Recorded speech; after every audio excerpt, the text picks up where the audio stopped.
Tes, tes, tes.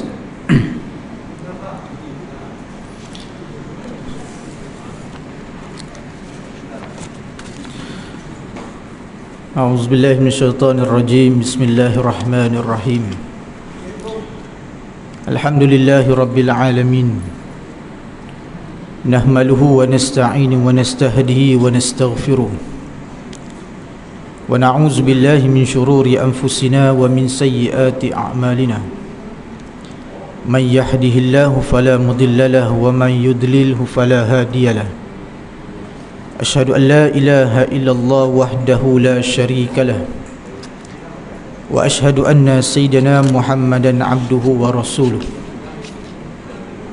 اللهم صل على سيدنا محمد وعلى آله وصحبه وبارك وسلم سبحانك لا علم لنا إلا ما علمتنا إنك أنت العليم الحكيم رب اشرح لي صدري ويسر لي أمري واحلل عقدة من لساني يفقهوا قولي يا عليم علمنا من علمك كما ترضى به أنا يا حليم خلقنا بهلك الهلم وحققنا بحقائق العلم اللهم علمنا ما جهلنا وذكرنا ما نسينا اللهم يسير ولا تعسير وتمم بالخير أما بعد قال الله سبحانه وتعالى في كتاب العزيز بعد أعوذ بالله من الشيطان الرجيم بسم الله الرحمن الرحيم إنا أنزلناه في ليلة القدر وما أدراك ما ليلة القدر ليلة القدر خير من ألف شهر تنزل الملائكة والروح فيها بإذن ربهم من كل أمر سلام هي حتى مطلع الفجر صدق الله العظيم. Saya hormati Ahli Jawatan Kuasa Surah An-Nur Seksyen 20, para jemaah sekalian, muslimin dan muslimat, Assalamualaikum warahmatullahi ta'ala wabarakatuh. Alhamdulillah, bersyukur kita kehadrat Allah Subhanahu wa ta'ala dengan limpah dan kurnia daripada Allah Subhanahu wa ta'ala sehingga pada saat ini kita masih diberikan kesempatan untuk kita mengecap nikmat yang terbesar dalam kehidupan kita, iaitu nikmat Islam dan juga nikmat iman. Mudah-mudahan dengan nikmat yang dikurniakan oleh Allah Subhanahu wa ta'ala ini menjadikan diri kita lebih bertakwa di sisi Allah Subhanahu wa ta'ala. Seterusnya, mari sama-sama kita merafakkan kesyukuran kepada Allah Ta'ala sehingga pada saat ini Allah masih memberikan kesempatan kepada kita untuk sama-sama kita berada di dalam bulan yang penuh dengan keberkatan ini. Sabda Nabi SAW, "Qad ja'akum syahrun mubarak." Telah datang kepada kamu bulan yang penuh dengan keberkatan. Tuftahul abwabul jannah, dibuka segala pintu-pintu syurga. Wa uliqad abwabun nar, ditutup segala pintu-pintu neraka. Wa suffidatis syayatin, dan dibelenggu segala syaitan. Nabi SAW bagi kita dalam hadis ni nak bagi tahu kepada kita bahawa Allah Subhanahu wa ta'ala sayang sangat ke kita. Sampai dalam bulan Ramadan ni Allah buka segala pintu-pintu syurga. Tandanya Allah Subhanahu wa ta'ala mengalu-alukan kepada kita umat Islam untuk masuk ke dalam syurga. Bahkan Allah Subhanahu wa ta'ala menutup segala pintu-pintu neraka. Tanda Allah nak bagi tahu, kalaulah sesungguhnya dalam bulan Ramadan ni aku tak nak satu orang pun daripada umat Nabi Muhammad SAW masuk dalam neraka. Bahkan Allah Subhanahu wa ta'ala membelenggu segala syaitan. Tanda sayangnya Allah kepada kita. Dalam bulan Ramadan kita boleh beribadat tanpa gangguan. Kita boleh melakukan amal soleh tanpa diganggu oleh syaitan. Tanda sayangnya Allah Subhanahu wa ta'ala memberikan kepada kita bulan Ramadan. Lalu kata Nabi SAW, awaluha rahmah. Permulaan 10 Ramadan itu adalah rahmat Allah Subhanahu wa ta'ala. Wa awsatuha maghfirah. Manakala 10 pertengahan itu adalah keampunan Allah Ta'ala. Wa akhiruha itkum minan nar. 10 pengakhiran itu adalah pembebasan daripada api neraka. Allah Subhanahu Wa Ta'ala bagi tahu barang siapa yang kejar 10 malam terakhir, namanya akan dikeluarkan daripada senarai ahli neraka. Mudah-mudahan kita tergolong dalam kalangan orang yang dijanjikan oleh Allah Subhanahu Wa Ta'ala sebagai ahli-ahli syurga. Tuan-tuan dan puan yang dirahmati Allah Subhanahu Wa Ta'ala, ayat Al-Quran yang saya bacakan sebentar tadi, Allah Subhanahu Wa Ta'ala menyebutkan di dalam Al-Quran, inna anzalnahu fi lailatul qadr. Sesungguhnya kami telah menurunkan, iaitu Al-Quran pada malam Al-Qadr. Wa ma adraka ma lailatul qadr. Tahukah kalian apakah itu malam Lailatul Qadar? Lailatul Qadri khairum min alfi syahr. Iaitu malam yang dikatakan oleh Allah Subhanahu Wa Ta'ala malam yang lebih baik daripada 1000 bulan. Tanazzalul malaikatu warruhu fiha biizni rabbihim min kulli amr. Pada malam tersebut turunnya para malaikat di muka bumi Allah Ta'ala ni. Malam Lailatul Qadar ni turun semua malaikat. Bahkan tuan-tuan dan puan, kalau kita biasa membacakan hadis tentang Isra' Mi'raj, peristiwa Isra' Mi'raj dulu kita pernah baca tentang hadis. Ustaz-ustaz kena baca hadis ketika mana peristiwa Nabi dibawa naik sampailah ke langit-langit bertemu dengan Nabi-Nabi. Nabi SAW dibawa naik bertemu dengan Nabi Ibrahim AS. Sewaktu ketika mana Nabi bertemu dengan Nabi Ibrahim AS, Nabi nampak Nabi Ibrahim sedang bersandar di Kaabah para malaikat. Bersandar dekat Kaabah para malaikat. Dekat atas langit sana ada Kaabah yang mana para malaikat akan bertawaf. Tawaf para malaikat, yang mana disebutkan oleh Nabi SAW, para malaikat setiap kali mereka bertawaf masuk ke dalamnya 70,000 malaikat. Masuk 70,000 malaikat, lalu selesai mereka bertawaf, mereka keluar dan pergi ke serata dunia untuk melakukan kerja masing-masing. Maka setelah daripada itu masuk pula 70,000 yang lain untuk bertawaf, dan mereka yang keluar selepas daripada itu mereka takkan pulang kembali, tak balik lah. Pada setiap kali bertawaf itu 70,000 malaikat yang masuk. Bayangkan tuan-tuan dan puan, berapa banyak malaikat yang berada sedang bertawaf daripada dulu sampailah sehingga kini, sampailah kepada kiamat. Allah Subhanahu Wa Ta'ala nak beritahu kepada kita pada malam Lailatul Qadar itu turunnya para malaikat ke langit dunia. Turun. Sehingga sekejap lagi kita akan membicarakan tentang maksud di sebalik Lailatul Qadar itu, apabila Allah Subhanahu Wa Ta'ala nak menyatakan tentang akan para malaikat ini turun ke langit dunia, ini merupakan suatu daripada rahmat Allah Subhanahu Wa Ta'ala. Salamun hiya hatta matla'il fajr. Kata Allah Subhanahu Wa Ta'ala, sejahteralah sampai kepada fajar, terbitnya matahari. Daripada malam tersebut sampailah kepada pagi hari itu, sepanjang malam tersebut Allah Subhanahu Wa Ta'ala sejahterakan. Orang yang keluar rumah pada ketika malam tersebut nak datang ke masjid, malam Lailatul Qadar tu dia rasa lain. Keluar daripada rumah rasa macam malam ni lain daripada yang lain. Allah sejahterakan dia ketika mana keluar daripada rumah sampai ke masjid. Allah sejahterakan siapa sahaja yang berada di dalam rumah, mereka bangun untuk beribadat kepada Allah Ta'ala. Allah sejahterakan sesiapa sahaja yang ketika mana berada pada malam tersebut sehingga pada pagi harinya. Baik apa sahaja yang kita lakukan di sisi Allah Ta'ala, Allah mendatangkan kesejahteraan kepada kita pada malam hari hingga kepada pagi. Tuan-tuan dan puan-puan yang dirahmati Allah Subhanahu Wa Ta'ala, di dalam ayat yang lain Allah Subhanahu Wa Ta'ala menyatakan, di dalam surah Ad-Dukhan, Allah Subhanahu Wa Ta'ala menyatakan, inna anzalnahu fi lailatin mubarakatin inna kunna munzirina fiha yufraqu kullu amrin hakim amran min indina inna kunna mursilin rahmatan min rabbik innahu huwas samiul alim. Kata Allah Subhanahu Wa Ta'ala dalam surah Ad-Dukhan ayat 3, sesungguhnya kami menurunkan pada suatu malam yang diberkahi, dan sesungguhnya kamilah yang memberi peringatan.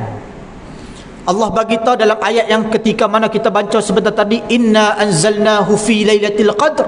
Allah bagi tahu Allah turunkan Al-Quran pada malam Al-Qadr. Mulianya ketika mana Al-Quran diturunkan pada malam Lailatul Qadar. Allah nak bagi tahu malam Lailatul Qadar itu diberikan kepada umat Nabi Muhammad sallallahu alaihi wasallam. Bila Allah bagi tahu Allah turunkan Al-Quran pada malam Al-Qadr, sesungguhnya Al-Quran itu diturunkan kepada umat Nabi Muhammad sallallahu alaihi wasallam.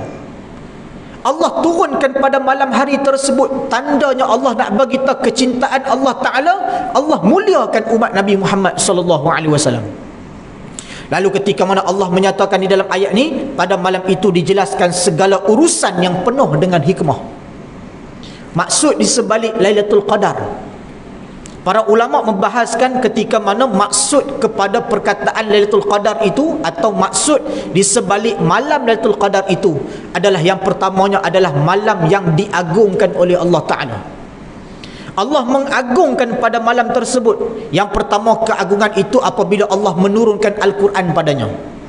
Yang kedua, keagungan itu apabila diberikan kepada umat Nabi Muhammad, yang ketika mana pada malam ini, pada malam tersebut tidak diberikan kepada umat-umat yang terdahulu. Allah agungkan ketika mana malam Lailatul Qadar, yang pertama.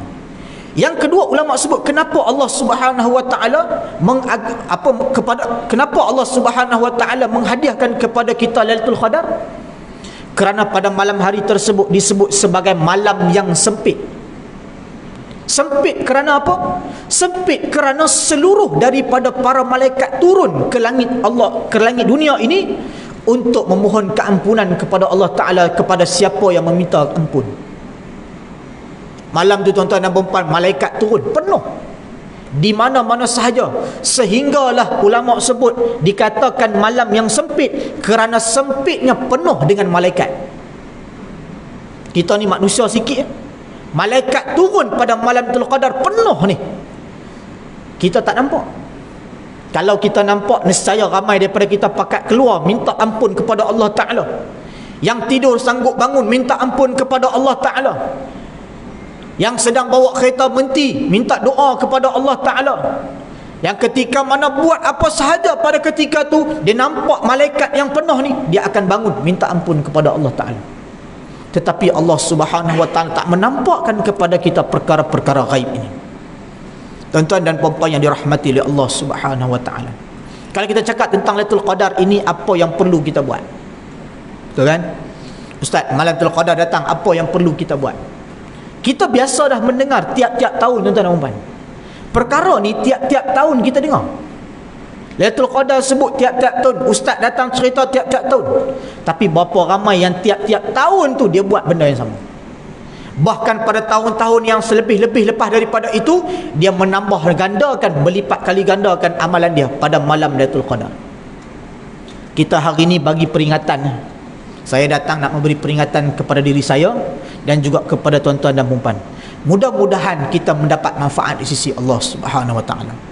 Tuan-tuan dan puan-puan yang dirahmati Allah Subhanahu wa Ta'ala, Aisyah pernah menyebutkan dalam satu hadis. Kata Sayyidina Aisyah Ummul Mukminin, beliau menceritakan, kana Rasulullah sallallahu alaihi wasallam,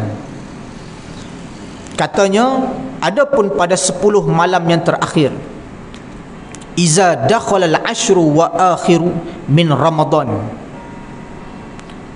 ayqadha ahlahu wa shadda mi'zara wa ahya al-lail.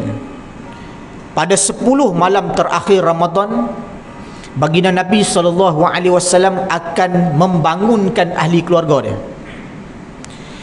Lalu Nabi SAW akan mengikat kainnya serta menghidupkan malam tersebut. Ada 3 perkara di dalam hadis ni. Aisyah bagi tahu apabila masuk 10 malam terakhir, yang pertamanya Nabi akan membangunkan ahli keluarga. Kita hari ni kadang-kadang kita bangun, isteri kita tak bangun, tuan-tuan dan puan-puan. Kita kejar malam Lailatul Qadar, tapi anak dan isteri kita tidur dekat rumah.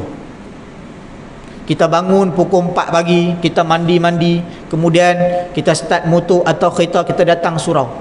Anak dan isteri kita dekat rumah sedang tidur. Betapa sayangnya kita apabila kita hanya menyayangi diri kita, tapi kita tak sayang isteri dan anak-anak kita. Nabi SAW masuk 10 malam terakhir, Nabi bangunkan seluruh ahli keluarga. Bahkan Sayyidina Ali pernah menyebutkan ketika mana kami sedang tidur, Nabi SAW bangunkan kami. Ali bagi tahu, bangun malam ni Nabi kejut, anak menantu semua Nabi kejut, supaya bangun untuk beribadat kepada Allah Subhanahu Wa Taala. Yang pertama, Nabi bangunkan ahli keluarga. Lepas pada tuan-tuan dan puan, 10 malam akhir ni, jangan pastikan ahli keluarga kita jangan ada yang tak bangun. Isteri, anak-anak kita bangunkan. Bangun. Ni kadang-kadang anak besar, umur 17 tahun, kita biarkan dia tidur. 17 tahun pun hari ni dah habis SPM dah. Bangun, suruh yang laki-laki datang beriktikaf, solat bersama dengan imam, di belakang imam ketika mana 10 malam terakhir. Yang kedua, Nabi SAW mengikat kain. Apa maksud ikat kain? Nabi menjarakkan diri dengan pasangan. Nabi menjarakkan diri dengan pasangan. Maksudnya Nabi dah ikat kain, tak boleh buat apa dah. Pasangan jangan duk bagi tahu nak minta macam-macam. Sebab apa? 10 malam terakhir ini adalah malam untuk mendekatkan diri kepada Allah Ta'ala. Lebih-lebih kita nak menjauhkan diri daripada pasangan. Bukan nak jauh macam mana pun, kita nak bagi tahu kita nak dekat dengan Allah Ta'ala. Nabi mengikat kainnya. Dan yang ketiga, kata Aisyah, Nabi menghidupkan malam tersebut. Macam mana Nabi SAW menghidupkan pada malam tersebut? Apa yang Nabi SAW buat? Sekejap lagi kita akan bicarakan antara amalan-amalan yang boleh kita buat sepanjang kita berada di dalam malam-malam terakhir Ramadan. Aisyah radhiyallahu anha pernah menyebutkan juga dalam satu hadis yang lain. Kata Aisyah, kana Rasulullah sallallahu alaihi wasallam yajtahidu fil ashri wa akhir ma la yajtahidu fi ghairihi. Rasulullah sallallahu alaihi wasallam berusaha sedaya upaya pada malam 10 malam terakhir melebihi usahanya pada malam-malam yang lain. Maksud daripada malam Ramadan masuk, Nabi dah banyakkan amal ibadat. Nabi dah banyakkan. Bahkan sahabat kata ketika mana datang saja Ramadan, kami melihat Nabi menjadi sangat pemurah. Bahkan Nabi lah yang paling pemurah daripada kalangan semua umat manusia. Nabi yang paling pemurah masuk Ramadan. Aisyah kata ketika mana datangnya 10 malam terakhir, Nabi lebih menjadi antara orang yang berusaha mendapatkan 10 malam terakhir dengan ibadat yang banyak. Nabi memperbanyakkan ibadat. Bahkan dalam satu hadis diceritakan ketika mana Aisyah bersama dengan Nabi, waktu paginya Nabi beriktikaf di dalam masjid. Waktu pagi ni beriktikaf sampai duduk dalam masjid, Nabi lepas saja meletakkan kepala dekat tingkap rumah Aisyah. Nabi minta Aisyah sikatkan rambut tanpa memasukkan kaki ke dalam rumah. Badan kaki Nabi dekat masjid, suara kepala aja masuk ke tingkap. Aisyah sikat rambut, masuk balik Nabi ke dalam masjid. Nak bagi tahu Nabi, nak bagi tahu kepada kita, jangan kalau boleh ada daripada kalangan kita ni tinggal beriktikaf di masjid. Lagi kita akan tengok bagaimana Nabi SAW sebut dalam hadis tentang akan kebesarannya ketika mana kita beriktikaf. Di dalam hadis yang lain, Imam Ahmad pernah meriwayatkan, kata Nabi SAW, altamisuha fi ashri wa akhir witron. Carilah kamu malam-malam Al-Qadar pada 10 malam, yang mana pada malam yang ganjil, kata Nabi SAW. Kita pernah dengar Nabi sebut 10 malam terakhir cari Lailatul Qadar. Bahkan Nabi bagi tahu carilah Lailatul Qadar itu pada malam-malam yang ganjil. Tapi kadang-kadang orang kita ni, kita cari pada malam yang ganjil saja. Dia ambil yang Nabi kata ganjil. 10 malam terakhir Nabi kata cari malam ganjil, dia cari yang ganjil saja. 21, 23, 25, 27, 29. Malam 20, 22 dia relax macam mana biasa. Tuan-tuan dan puan-puan, kita tak tahu pada mana malam yang Allah nak letakkan malam Lailatul Qadar. Kita tak tahu. Kita tak tahu pada malam yang keberapa yang Allah Subhanahu Wa Taala nak hadiahkan kepada kita Lailatul Qadar. Kita tak tahu. Tetapi beberapa pandangan yang pernah menyebutkan, memberikan kepada kita sedikit hint ataupun tanda-tanda supaya kita boleh kenal pasti. Tetapi tuan-tuan dan puan-puan, tanda-tanda ini bukanlah nak membuatkan kepada kita ni agar mengurangkan ibadat kita pada malam-malam yang lain, tetapi hanya nak bagi tahu kepada kita tentang pandangan-pandangan daripada ulama terdahulu tentang malam Al-Qadar. Adapun yang menentukan malam Al-Qadar terdapat banyak pandangan. Antaranya pandangan yang pertama mengatakan bahawa pandangan ini adalah pandangan yang paling kuat.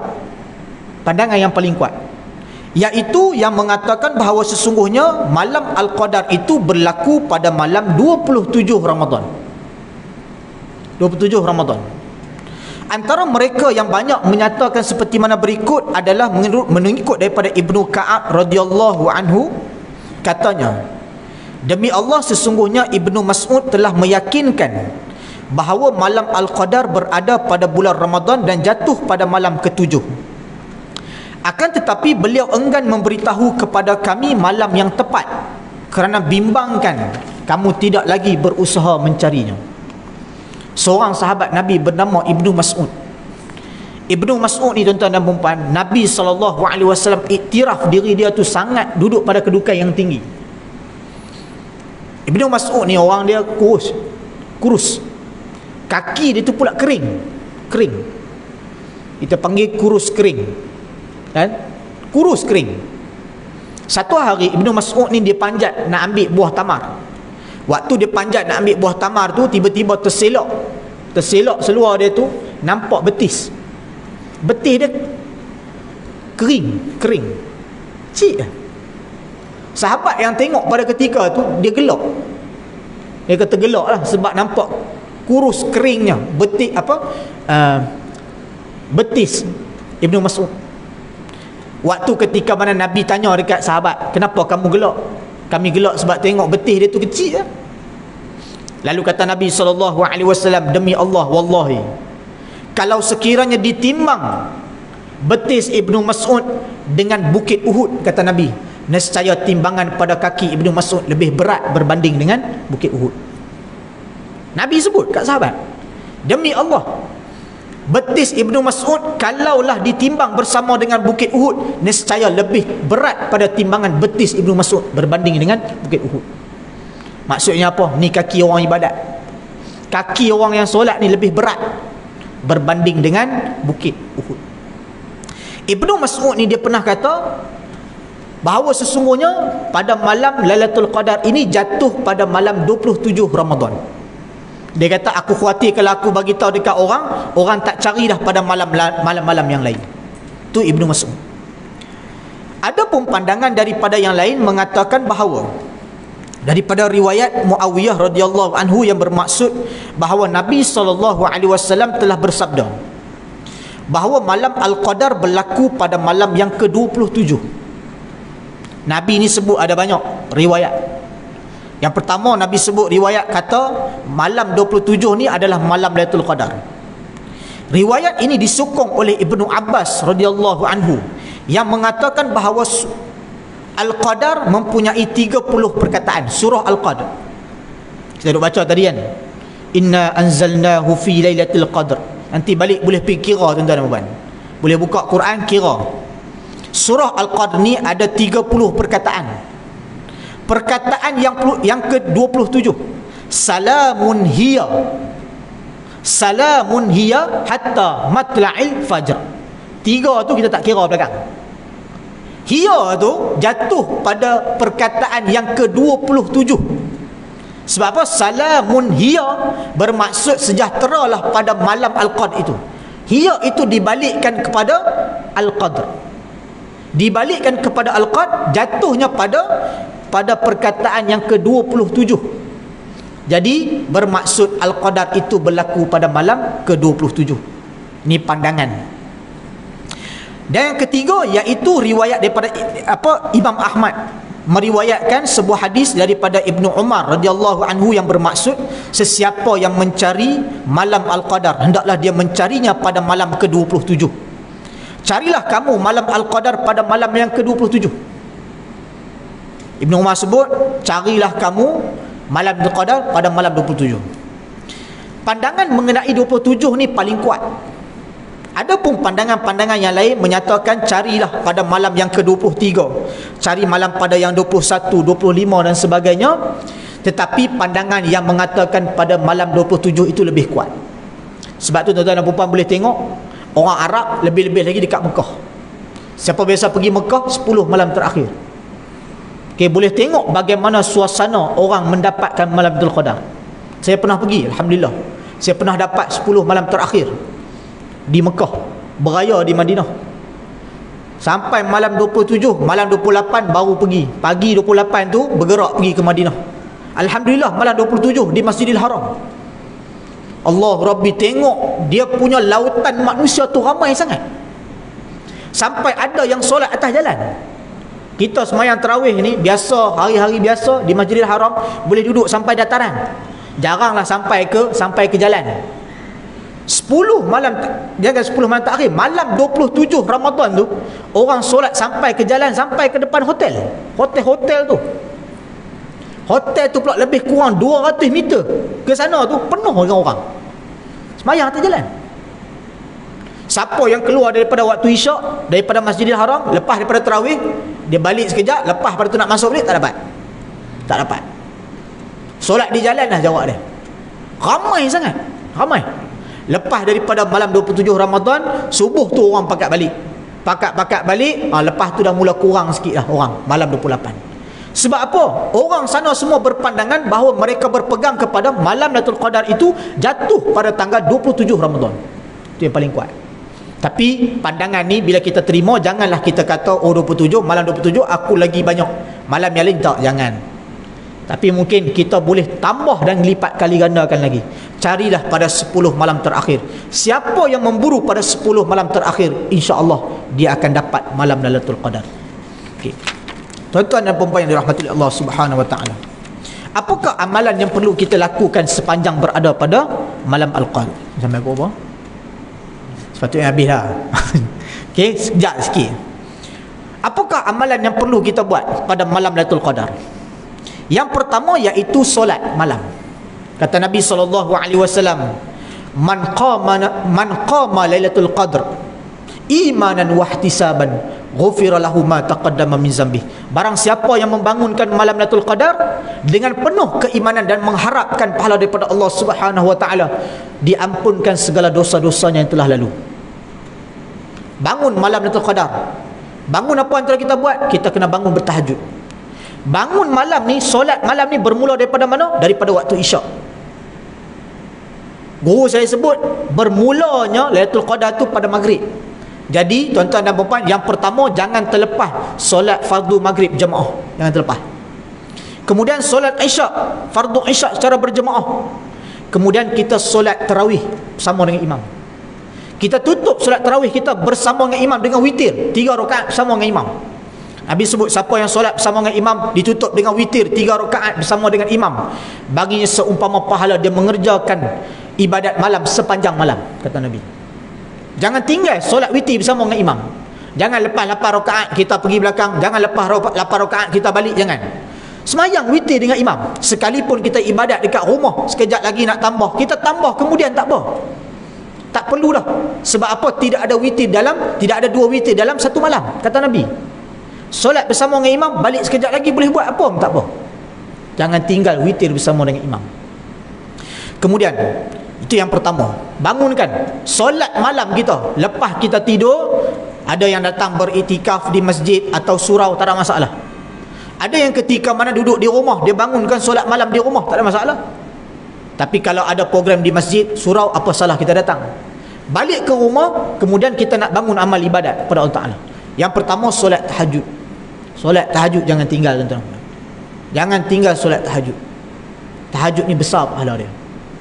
Membawa sampai kepada pagi, apa yang perlu kita buat lagi? Solat subuh secara berjemaah. Solat subuh berjemaah. Ada pun pandangan sekejap lagi, kalau saya nak cerita ada masa lah. Kalau ada masa, tak ada masa tak ada nak cerita. Sebab apa? Sahabat, apa antara pandangan-pandangan imam-imam terdahulu yang menceritakan keadaan Lailatul Qadar, yang mana para ulama mereka ni membangunkan malam Lailatul Qadar dengan ada sekalipun yang sepaling senang yang boleh kita buat, saya cerita tu, yang paling senang boleh kita buat adalah jangan tinggal solat Isyak berjemaah dan solat subuh berjemaah. Jangan tinggal dua benda ni. Ini paling lekeh. Paling lekeh. Nak kejar malam Qadar paling lekeh. Yang pertama, jangan tinggal solat Isyak berjemaah. Yang kedua, jangan tinggal solat subuh berjemaah. Sebab apa? Dalam hadis Nabi pernah sebut, barang siapa yang mengerjakan solat Isyak berjemaah, baginya pahala seumpama dia mengerjakan separuh malam beribadat. Dan bagi siapa yang mengerjakan solat subuh berjemaah, baginya dia telah melengkapkan satu malam beribadat, sepanjang malam, kata Nabi. Jadi paling lekeh lah, saya sebut paling lekeh Isyak dengan subuh. Janganlah kejarlah banyak lagi amalan-amalan lain. Jangan kita sembahyang Isyak ini paling tak boleh buat. Jangan tinggal Isyak berjemaah, subuh berjemaah. Okey. Yang kedua, perbanyakkan membaca doa. Perbanyakkan baca doa. Aisyah pernah bertanya kepada Nabi SAW. Kata Aisyah, ya Rasulullah, kalau sekiranya aku bertemu dengan Lailatul Qadar, apakah yang perlu aku buat? Kata Nabi SAW, perbanyakkan membaca Allahumma innaka afuun tuhibbul afwa fa'fu anni. Ni orang rumah yang ketika mana kita balik kata, abang, saya datang period haid, tak boleh nak bangun malam. Suruh apa buat? Suruh bangun malam tu perbanyakkan doa Allahumma innaka afuun tuhibbul afwa fa'fu anni. Baca doa ni banyak-banyak. Tak boleh baca Quran, tak boleh solat, baca doa ni banyak-banyak pada malam Lailatul Qadar. Insya-Allah dia akan dapat Lailatul Qadar. Yang ketiga, kerjakan amal soleh. Amal soleh ni apa? Yang pertama, baca Quran. Baca Quran banyak-banyak. Okay, Nabi SAW sebut, man kataba harfan fi kitabillah, barang siapa membaca satu huruf daripada Al-Quran, falahu ajruhu al-hasanat, diberikan kepadanya satu kebaikan. Wal hasanatu bi asyri amsalha, satu kebaikan digandakan 10. La aqulu alif lam mim harfun, walakin akan tetapi alif harfun, lam harfun, mim harfun. Aku katakan alif lam itu satu huruf, akan tetapi alif satu huruf, lam satu huruf, mim satu huruf. Satu kita baca alif lam mim dapat 30 pahala. Berapa banyak yang kita baca dalam bulan Ramadan, Allah lipat kali gandakan pahala kita baca Quran. Yang kedua, bersedekah. Yang ketiga, berselawat kepada Nabi SAW sekurang-kurangnya 100 kali. Yang keempat, beristighfar sekurang-kurangnya 100 kali. Yang kelima iaitu memberi makan orang berbuka puasa. Kalau boleh ada mana masjid-masjid hantar kuih sikit pun tak apa. Hantar kuih satu bekas, jamu orang buka puasa bermula 10 malam terakhir ni. Kemudian yang seterusnya, memohon maaf kepada sesemua kenalan-kenalan kita yang mana kita duk kata dulu ke dia, minta maaf sepanjang di dalam 10 malam terakhir. Sebab apa? Lailatul Qadri khairum min alfi syahr, lebih baik daripada 1000 bulan. 1000 bulan ni kalau dibahagi dengan 12 dapat 83 tahun lebih. 83 tahun 4 bulan. Ibadat-ibadat yang kita buat ni, kalau kita buat, umpama kita buat ibadat ni selama 83 tahun, kita baca Quran jatuh Lailatul Qadar, seumpama kita baca Quran selama 83 tahun. Kita bersedekah jatuh malam tu Lailatul Qadar, seumpama kita bersedekah 83 tahun. Allah tak kurniakan kepada kita umur yang panjang. Kata Nabi, umur ummati baina siti wa sab'in, umur umat aku 60-70. Tapi Allah bagi Lailatul Qadar satu malam 83 tahun. Cukuplah tuan-tuan dan puan-puan, 5 tahun dalam hidup kita dapat Lailatul Qadar 5 tahun. Seumpama berapa ratus tahun kita beribadat. Tapi nak dapat tu bukan senang. Kemudian yang terakhir iaitu beriktikaf di masjid. Alhamdulillah, sini tadi umum kata kita buat qiyamulail. Buat qiyamulail. Datang tuan-tuan buat iktikaf. Kalau boleh iktikaf. JK masjid buka surau masjid. Masjid negeri buka, orang datang. Walaupun ada SOP, tak apa SOP, kita ikut SOP, tak ada masalah pun. Iktikaf di masjid, kita bangun malam. Sebab apa? Kata Nabi SAW, man i'takafa ma'i falya'takif ashral awakhir. Siapa yang inginkan beriktikaf bersamaku, kata Nabi, maka beriktikaflah pada 10 malam yang terakhir. Nabi beritahu, siapa nak beriktikaf dengan aku, kata Nabi, iktikaf 10 malam terakhir. Beriktikaf tuan-tuan dan puan. kita akan dapat pahala yang besar, ganjaran di sisi Allah Ta'ala atas apa yang kita lakukan. Saya doakan agar tuan-tuan dan perempuan dan saya akan dikurniakan oleh Allah Subhanahu Wa Ta'ala Lailatul Qadar kepada kita semua. Ingat, paling tidak amalan jangan kita tinggalkan sepanjang kita berada dalam bulan Ramadan. 10 malam terakhir ganda-gandakan amalan kita. Mudah-mudahan kita bertemu dengan malam Lailatul Qadar. Sekadar peringatan daripada saya, apa telah saya kongsikan tadi, sedikit memberi manfaat kepada kita semua, insya-Allah. Yang baik itu datang daripada Allah Subhanahu Wa Ta'ala, salah dan silap itu datang daripada saya sendiri, mohon ampun dan maaf. Aku qauli hadza wa astaghfirullahal azim li wa lakum wa sallallahu ala sayyidina Muhammad wa ala alihi wa sahbihi wasallam. A'udzubillahi minasyaitonir rajim. Bismillahirrahmanirrahim. Alhamdulillahi rabbil alamin wassalatu wassalamu ala asyrafil anbiya'i wal mursalin wa ala alihi wa sahbihi ajma'in. Allahumma faqihna fid din wa 'allimna ta'wil wahdina siratal mustaqim siratal ladzina an'amta 'alaihim minan nabiyyin was-siddiqin wasyuhada'i was-shalihin. Allahumma innaka 'afuwun karim tuhibbul 'afwa fa'fu 'anna. Allahumma innaka 'afuwun karim tuhibbul 'afwa fa'fu 'anna. Allahumma innaka 'afuwun karim tuhibbul 'afwa fa'fu 'anna. Allahumma barik lana fi syahri Ramadan warzuqna lailatul qadar. Rabbana atina fid dunya hasanah fil akhirati hasanah wa qina azabannar. Walhamdulillahirabbil alamin. Sekian, assalamualaikum warahmatullahi taala wabarakatuh.